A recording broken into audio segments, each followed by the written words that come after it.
videos, let's take a look at the Chess World Rapid game played in 2021 by the absolute phenomenal 17-year-old Nordirbek, and he plays Magnus Carlsen, who is playing the black. Nordirbek defeats Carlsen here. Stunning everybody. Let's take a look at how he did this, and we're going to see all of the chess principles that I've been talking about for years in this game. This is so beautiful to see. Carlsen immediately takes the center. He's going to possess the center with the pawn. Both players are going for the center as always. It never fails. This is what we see in great chess. Nordirbek right to the center. Yes. Now, watch this. Bishop b4. He's going to put the classic bishop out there, and the key here is secure those pawns because they are both touching this square, and this one, of course, here. This is putting pressure on that pawn. The knight, I don't have to point this stuff out to you. It is a centralized power game. In pushing the pawn, Nordirbek puts the pin on his knight to his king, an absolute pin, but he's not concerned about that at this point. That's not a worry. And he'll show you why. And Carlsen, again, gives support to that central pawn. The center is that important. They always pay attention to the center. And since the center is now secure, Nordirbek tickles the bishop. Carlsen puts it here, and Nordirbek immediately jumps on this. He says, okay, I like this very much. Now he'll bring the knight, and Nordirbek's going to secure the bishop pair. Very interesting how quick he does this. Now, Carlsen doesn't waste time trying to monkey around here. He knows the bishop's going to go, so keep on developing. Put the pin on the next knight. That's about as best as he can do in this situation. Takes the bishop, opens the file partially for Carlsen. If he chooses to use this, Nordirbek's going to fianchetto, putting that angle right across the center. Again, development toward the aiming of the center, absolutely. Now Carlsen is going to get rid of both of the knights of Nordirbek. This is interesting. So he's going to want, if possible, to open up the board somewhat, or keep it closed, I mean, and Nordirbek, having the bishop pair, is going to want to open the board. As a general rule, Carlsen's going to want to keep the center closed because that favors the knight. So this is going to be a very interesting battle, and here comes Carlsen. He's going to readjust his knights, of course. That's what you need to do. Nordirbek is going to develop his bishops, of course. That's what you need to do. Here comes Carlsen. Shall we exchange the queens? That's a tough decision. Do you want to play without the queens yet? Or yes? No. Nordirbek said, no, I want to keep my little lady. So Carlsen uses this opportunity to continue rearranging his knights. Nordirbek, and now he gets the knight up here on the e6. Now that's a different situation. Now he's touching different squares. A phenomenal outpost is being looked at and supported by the knight. If the bishop takes, the other knight will take, and then he's in a permanent outpost. This is superb to see how Carlsen rearranges things to maximize the power of his knights in a very crammed center. I'm just pointing that out. That is why rearranging the knights is so good. Yes, Nordirbek goes ahead and castles. Here comes Carlsen. Right toward the castled king. Yep, here we go. Now, Nordirbek says, I'm going to bring my bishop out. The bishops are long-term pieces. Bring it out. Tickle that knight. This is obviously a better square than here. There's not a lot to do with this rook at this point, so it's almost a waste of time to push the rook at this point. Go ahead and increase the power of your long-range bishops. Put your bishops in this game because you have them. Now put them to use. Get behind the pawn center. Yes, for now, these are blocking out this bishop, so strengthen your other bishop. That makes beautiful sense. Really, truly. I just want to point that out. And here comes Carlsen. Fundamentally so. Now, of course, Carlsen is basically forcing Nordirbek. Use your bishop now or forever be blocked in. You see that? If he pushes that G-pawn, Nordirbek's bishop, Nordirbek is basically a bishop down. Because this is granite here. If he was to do a horrible passive move here, that would be horrible. Simply because this is granite. This is pretty much granite. That would wipe out Nordirbek's bishops.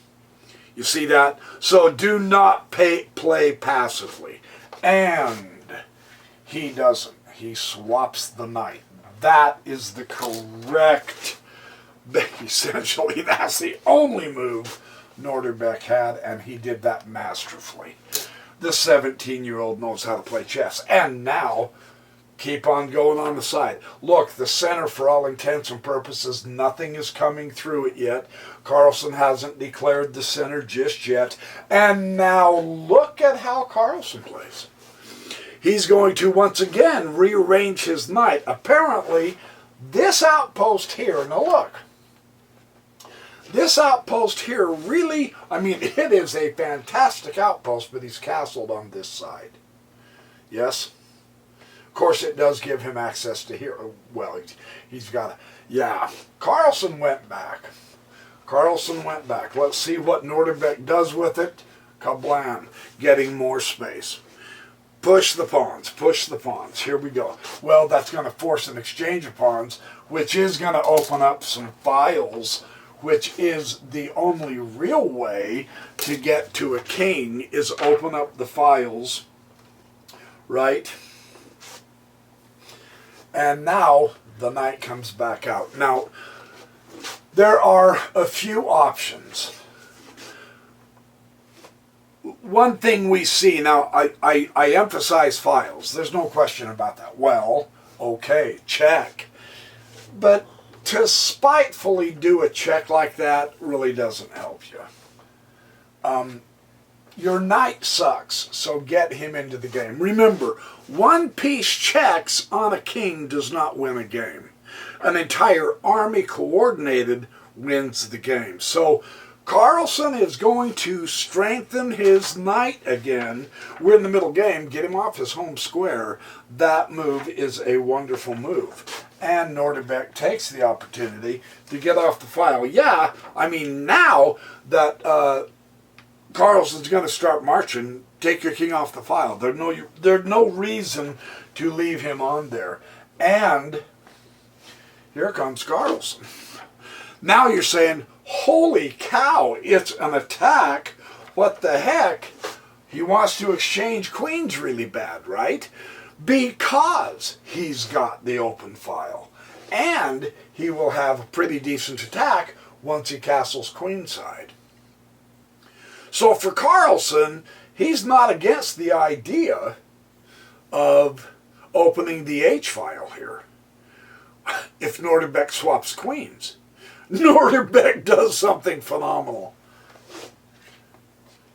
He parks his queen right there. Wow. That's heads up chess. Now watch how Carlsen masterfully answers here. He leaves the tension.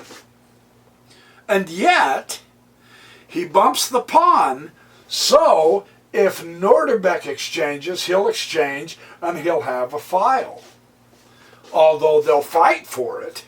Remember, they always fight for files. I'm just saying. Just saying. And now Nordirbek says, no, I want to keep my lady then. I'm going to keep her. What an ingenious way to not swap queens, right?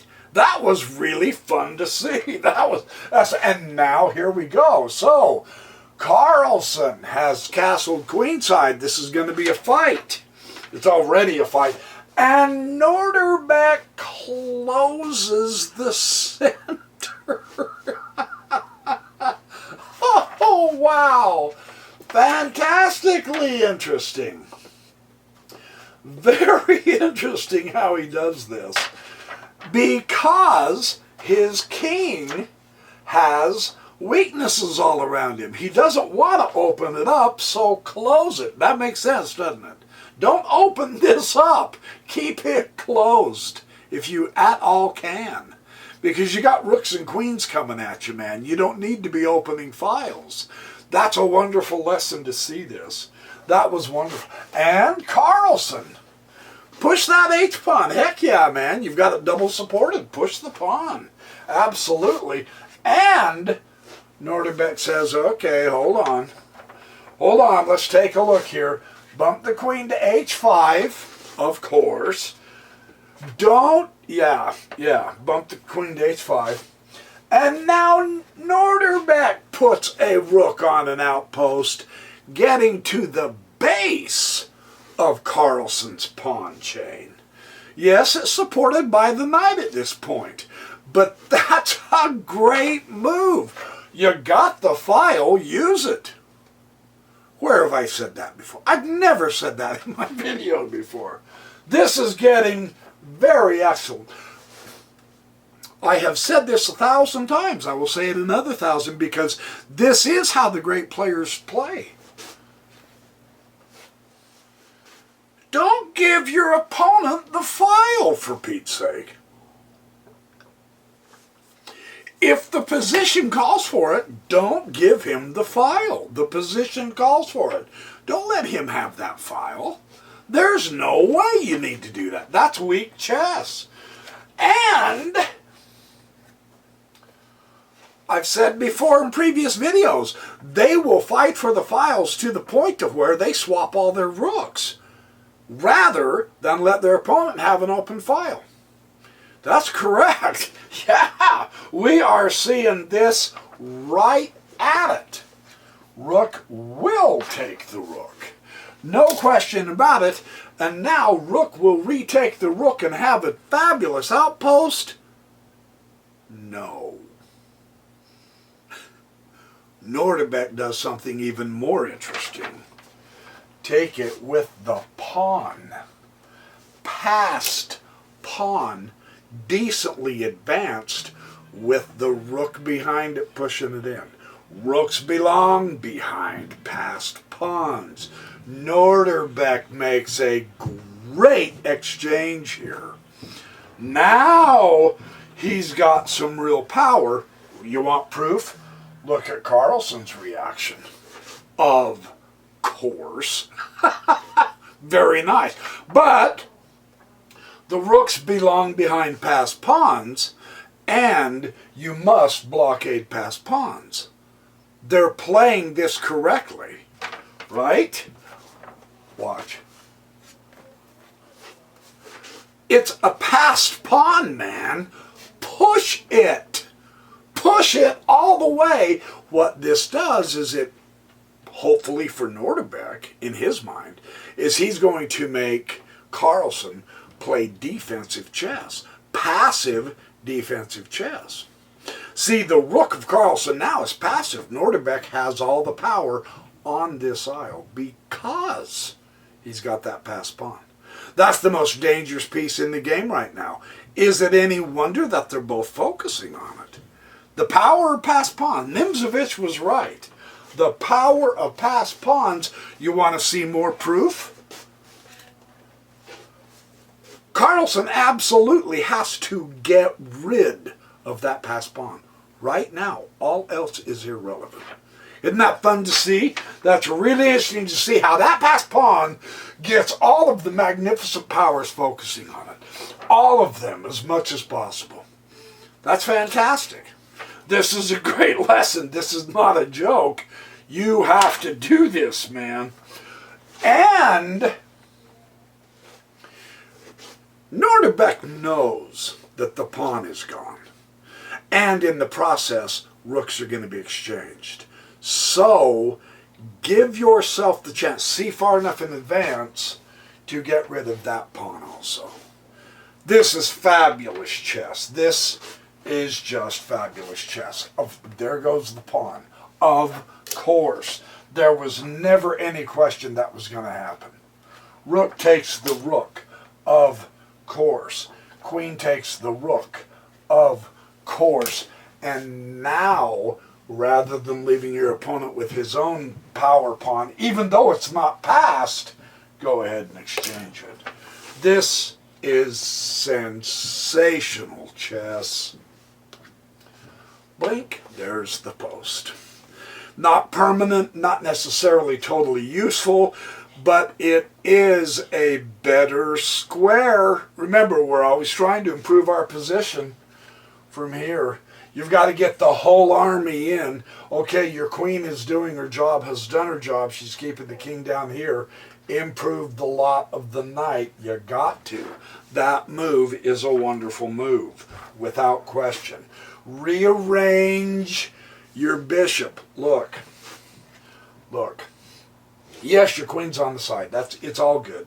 It's all good because he's keeping pressure to keep that queen there, even though she possesses the file, keeping the bishop or the king back.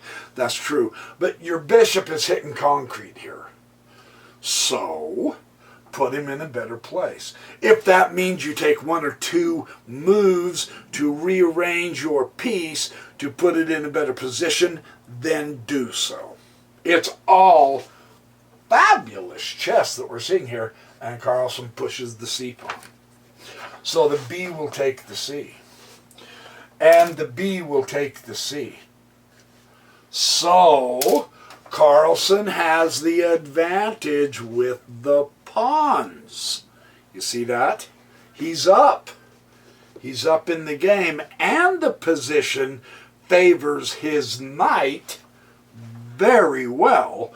He's kept his pawns for the most part on the dark squares, limiting the effect of this bishop unless he can get over here behind, which he can't. So Carlsen here has the advantage. There's no question about that. This is sensational chess. Nordirbek says check. King comes up. Notice the fortress. Again, this theme that I learned from Yusupov, and it's fun to always point it out when I see it happen now. Now I kind of get a better understanding, a better grasp of the end of the middle going toward the end game. Notice the fortress type arrangement, and so he can come up to here and be protected. He's got the fortress out in the middle for his king. This is wonderful to see. Queen f3, bumping that pawn, tickling the pawn. Queen will come to h7, bishop to d2. Okay, put your bishop on a better square. King comes to a6. King begins to move. The king in the end game is a player. Do not leave him out. Use him. Go to that center. Fundamentally, I say that every time because that is what we see every time. King f1. It's on the move. Queen to h7. He's on the move. H3, make sure you protect the pawn. You really don't want that queen to come down through on that H file. So bump it up. That makes sense. D5, let's clear the center.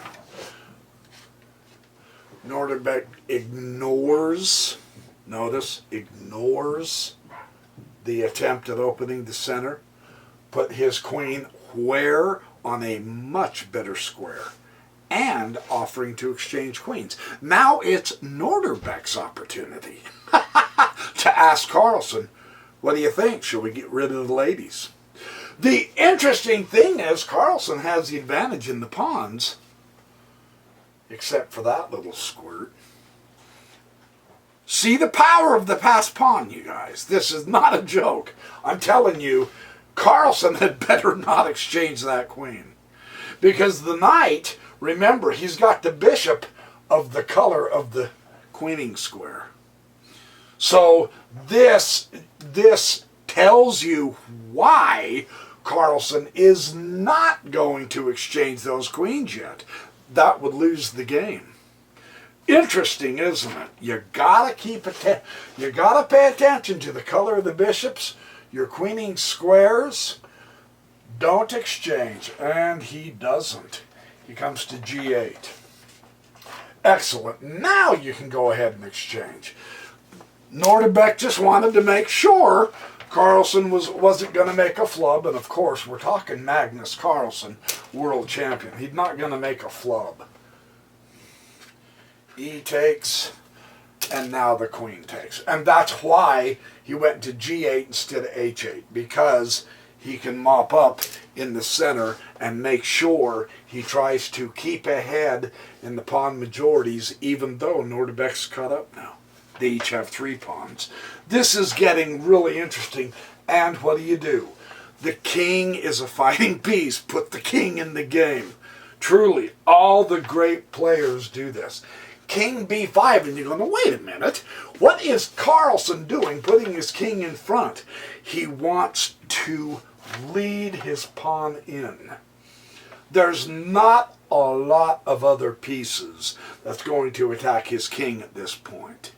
Right? So it's all good. Bishop once again improved the position of the player. Let's go check. Here we go.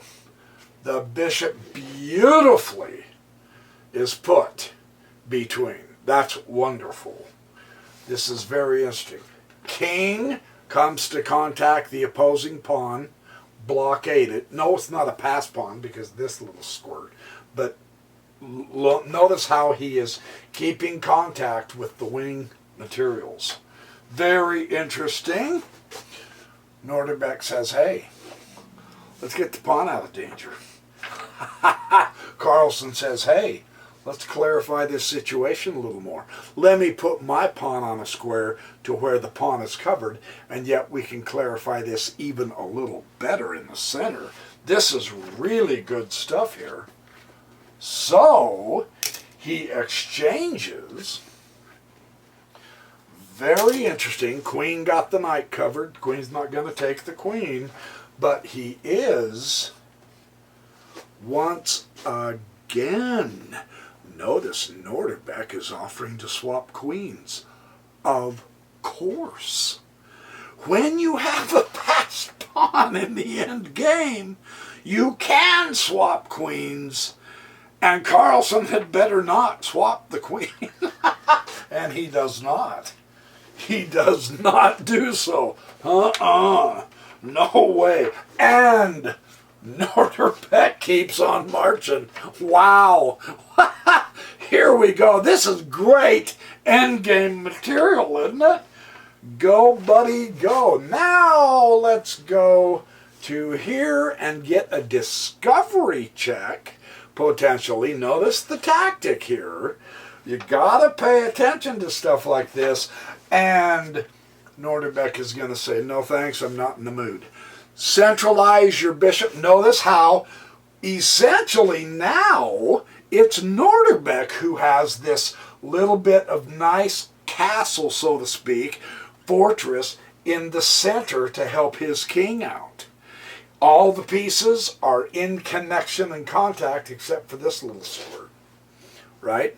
So this is really interesting how this is happening. Again, this is nice because, sure, he's got the pawn covered with the knight, but let's cover the knight as well. Yeah? Now, is Nordirbek going to do something so foolish as to nab that pawn? Heavens no. Pay attention. You gotta keep track. That would be the game. Knights, they're tricky. I say that in quite a few videos. That's because that's the truth. You must watch out for forks like that. So Carlsen did not make an error. Carlsen did not make an error in taking away the cover of the pawn and using the pawn to support the knight. That's a great move. Remember, they're playing rapid chess. It's not like they're looking at each move for a half an hour to figure out what to do. They're just doing this blitzoid quick.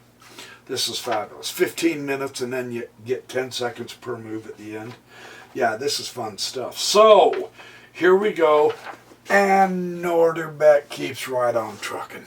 It's a passed pawn. This begins to put some pretty significant pressure on Carlsen now. He really has to address this. Again, the power of the passed pawn. All attention must turn to the passed pawn when this happens. Yes? Watch. This is absolutely wonderful. Queen e5, grand centralization. Covering the square, but doing it from the center. Superb. Absolutely.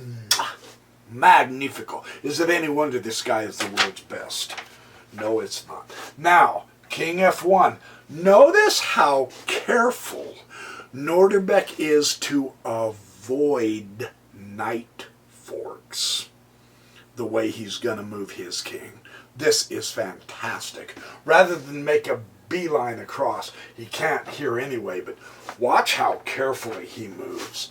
Queen to d5, keep centralized, right? Get ready to rumble. Here comes the king, king g2. King's a fighting piece using. Queen g8 check. King h3, beginning to try to come up to support his passed pawn. The king is a fighting piece. This is no joke. Knight g5, check. Here we go. What a fork. Did Nordirbek do that on purpose or accidentally? That's interesting, isn't it? Does he want to get rid of the knight and the bishop? Doesn't matter. He's got to take the knight. And Nordirbek did that pretty cut and pick and quick, too, when he did that. And then the queen will take. The queen takes, not the... And so, queen c6, check. Here we go. Time to start manipulating things. King will take the pawn. King takes a3, of course. Queen comes to c3, check. And king goes back to a4, and then queen c4, and then king a5, and then queen to c3. He comes back to c3, and king comes back up to a4, and now queen g7. Did I not say the passed pawn is a powerful piece? Look at this queen exchange offer. Once again, Carlsen simply can't do that. He cannot exchange that queen, obviously. I mean, come on. So, let's go check. King comes to h4. Notice how it forces Nordirbek into the, toward his pawn. And here comes Carlsen with his own passed pawn. Very cool.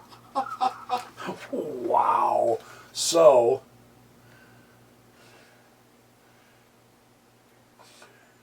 Queen to D7. Check.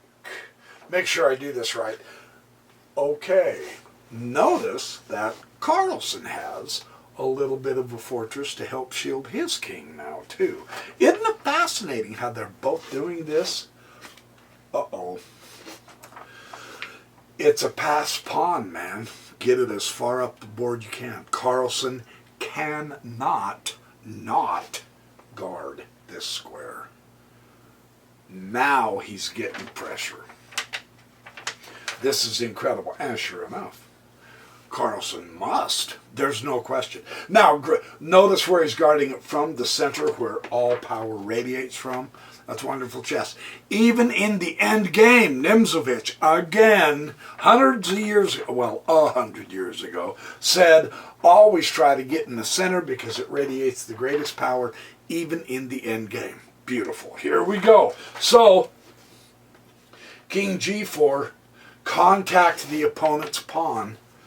You see, either block the queening square or make sure you can get to that little squirt, because that is a passed pawn. There's no question. And you think I'm kidding? Now look at this.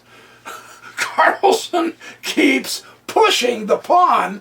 So Nordirbek says, well, I've got to take it. Now this clarifies it so that they each have a passed pawn on the opposite sides. How do you play this kind of an end game? This is tough material here. First, Queen F6. Check. King goes where? To the center, of course. Always the center. I promise, always the center. Queen H4, what a fork, although the pawn is covered by Nordirbek's queen, but he still puts it in the fork. King D5, king's getting away. Queen H5, maintaining the fork. King C6, contacting the pawn as well himself. Queen G6, maintaining contact with the pawn and the king in a fork. Right? That limits the places where that queen can move, doesn't it? Yes. This is outstanding to watch. Queen G6, now King C7. Again, the miniature fortress. Block the king. Wonderful how this works. Queen to G3, check. King to B7. Queen to F3, check. King to A6, maintaining contact with the opponent pawn.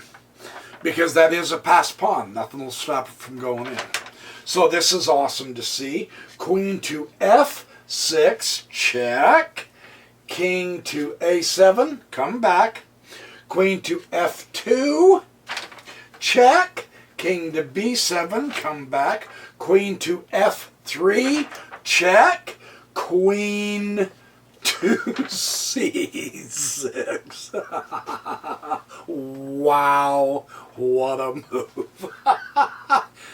He can't exchange that queen, obviously. Yeah, now the queen has contact with that pawn.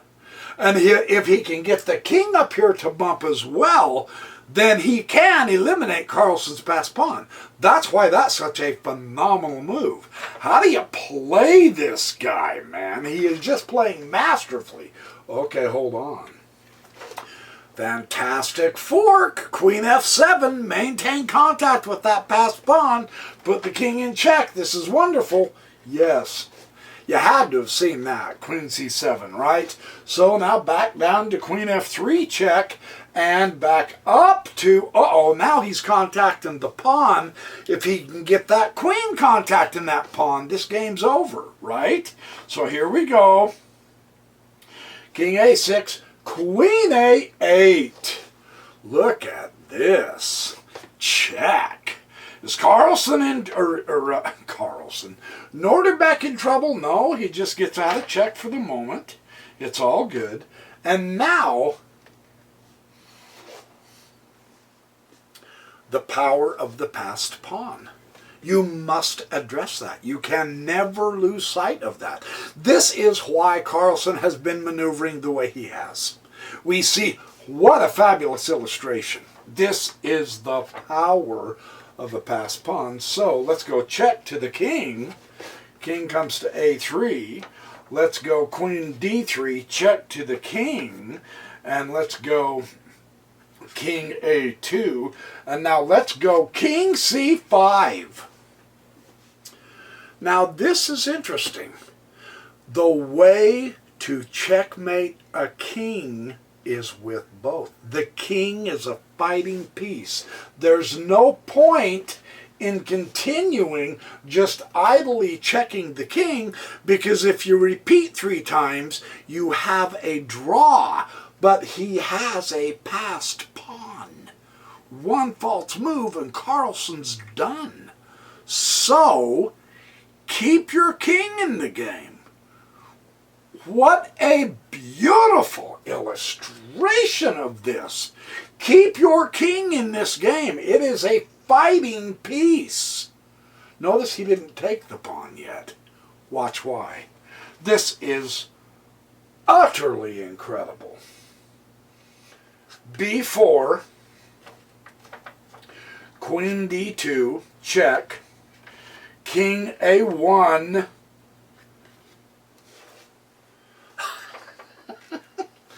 check with a fork to the queen, and contacting the pawn. And here Carlsen resigned.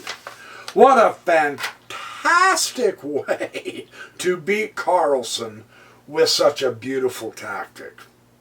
This is going to go down in history as one of the greatest classical endgames ever played, in my opinion. That's awesome. That was so fun to watch them play this. The other observation that people in the comments made on this video that I just want to bring out, and then I'll close out.